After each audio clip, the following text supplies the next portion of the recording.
버스를 타고 집에 가던 만두는 심각한 급동의 신호를 느낍니다. 보통의 위기가 아님을 직감한 놈은 종교 대통합을 시도하죠. 가까스로 버스에서 내렸지만 보이지 않는 화장실.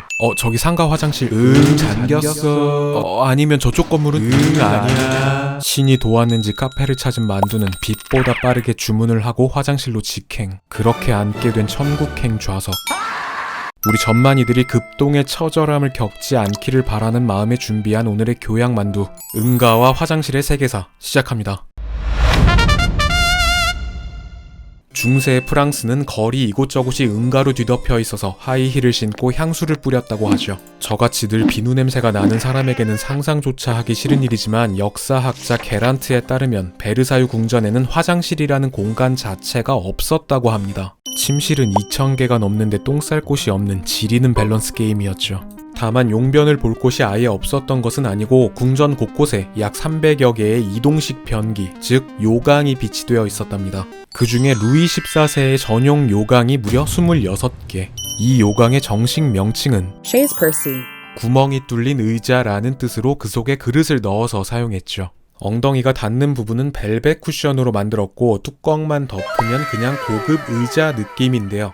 루이 14세는 응가를 다 마치면 양모 중에서도 최고급이라는 메리노 울을 사용해서 동고를 닦았다고 합니다. 엉덩이를 닦아주고 변 검사를 해주는 비대 신하도 있었다고 하는데요. 왕의 엉덩이에 손을 댈 만큼 신뢰받는 자리라는 점에서 굉장히 큰 특권이었다고 하죠. 여러분도 원하시면 제가 기껏. 루이 14세는 장 트러블이 잦았기 때문에 변기에 앉아있는 시간이 유독 많았다고 합니다. 그래서 변기에 앉아서 나란 일을 논하기도 했다죠. 똥 싸고 있는 왕과 함께 국가 일을 논한다는 건 역시 영예로운 일이었다고 합니다. 우리 조선의 임금님들도 요강이 있었죠. 신호가 오면 매화틀이라는 왕의 전용 요강을 사용했는데 왕의 대변은 매화고 소변은 비에 비유해서 매우틀이라고 부르기도 했습니다. 매화틀은 나무로 만든 틀에 구멍을 내고 사기그릇이나 놋그릇을 설치한 것인데 이 그릇 안쪽에는 잘게 썬 여물을 놓아서 똥오줌이 튀지 않고 소리도 들리지 않게 했죠. 그리고 역시 소중한 엉덩이가 닿는 곳은 비단이나 부드러운 천으로 감쌌습니다. 동서양을 막론하고 왕들은 똥 싸는 데에는 다 진심이었던 것 같은데요.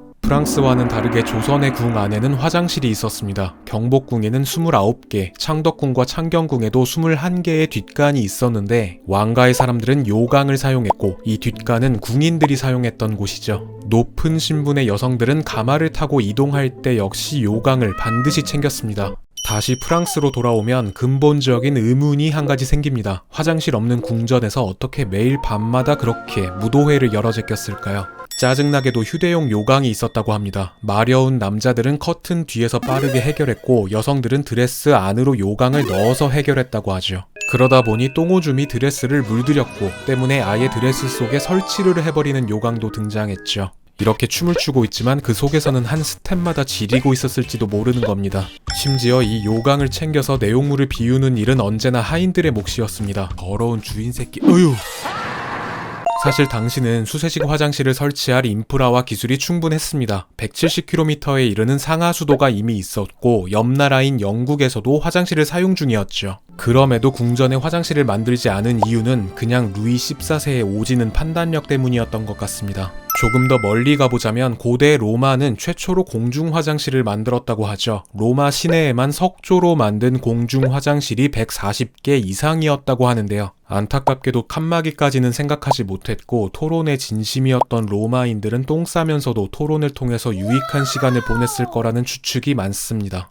여러분 유럽 여행을 하다 보면 사용료를 받는 화장실들이 있죠. 돈까지 냈는데 시간 좀 걸린다고 밖에서 막 문을 두드리는 사람들도 있다는데요. 이 파렴치한 유료 화장실의 근본은 로마의 9대 황제였던 비스파시아누스가 만들었다고 합니다. 나라의 부족한 세원을 보충하기 위해 펼친 정책 중에 하나가 공중 화장실의 유료화였고요. 더럽게 무슨 똥에다가 세금을 부과하냐는 신하들의 반대가 있을 때 비스파시아누스는 거둬들인 세금의 냄새를 맡으면서 이 돈에서 어디 냄새가 나느냐라고 답했다는 썰도 전해지고 있죠.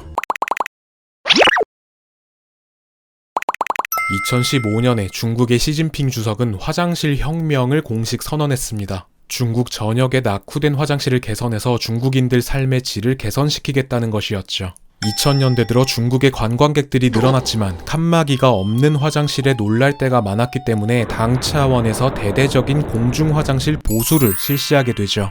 바로 그때 이 대대적인 중국 화장실 보수 사업의 벤치마킹이 된 나라가 바로 우리나라였다고 합니다. 우리나라 화장실은 사용료도 없고 휴지도 공짜, 심지어 쾌적한 환경을 자랑하죠. 우리나라 최초의 근대식 공중 화장실은 1857년에 지어졌다고 하는데요. 당연히 처음부터 쾌적했던 것은 아닙니다. 1983년 실시한 조사에 따르면 주한 외국인 3천여 명 중에 48%가 우리나라에서 가장 불편한 점으로 화장실 위생 상태를 꼽았다고 하죠. 1980년대 국제 행사를 앞둔 정부가 주요한 과제로 공중 화장실 환경 개선에 나서면서 대대적으로 화장실 환경이 개선됐고요. 2004년에는 세계 최초로 공중 화장실 등에 관한 법률이 제정되기도 했죠.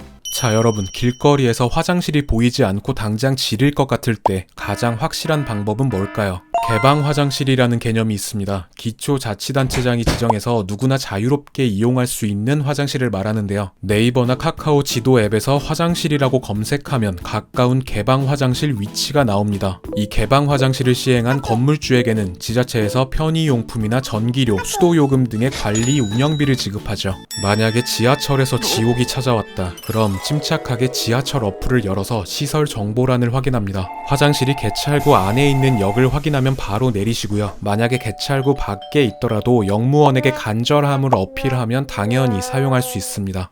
고속버스에서 지옥이 찾아왔다. 걱정하지 않으셔도 됩니다. 역시나 방법이 있는데요.